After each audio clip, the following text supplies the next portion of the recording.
អស់លោកលោកស្រីអ្នកនាងកញ្ញាជាទីមេត្រីប្រសិនបើយើងក្រឡេកមើលត្រឡប់ទៅទសវត្សរ៍ទី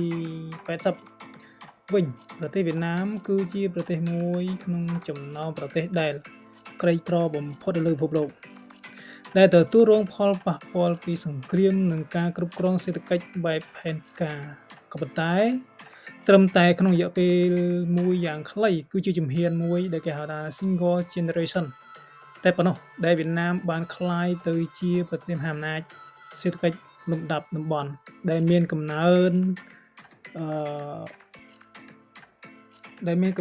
GDP ក្នុងរង្វង់ 6.7% ក្នុងមួយឆ្នាំតើរឿងរ៉ាវនៃ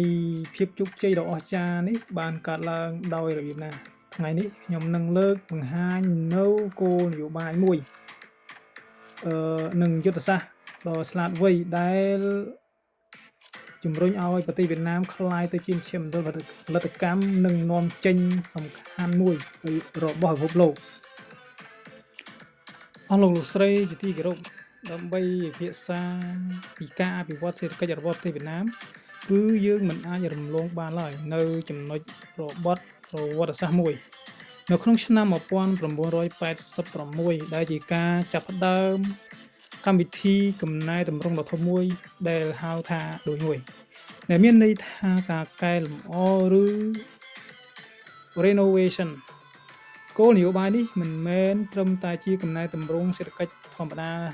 នោះទេវាគឺជាការបោះបង់ចោលនៅប្រព័ន្ធសេដ្ឋកិច្ចផែនការដើម្បីបដូរមកកាន់សេដ្ឋកិច្ចទីផ្សារដែលមានទិសដៅសង្គមនិយមវិញនេះវាជាការបើកទ្វារប្រទេសលើកដំបូងដើម្បីទទួលយកការវិនិយោគផ្ទាល់ពីបរទេសនិងការធ្វើសហសមរកម្មនៅក្នុងសេដ្ឋកិច្ចពិភពលោក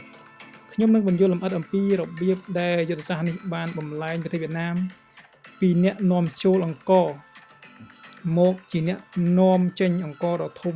ទី2នៅលើពិភពលោកនិងជាមូលដ្ឋានផលិតគ្រឿងអេឡិចត្រូនិកនៅពេលបន្តិចទៀតនេះជូនបងប្អូន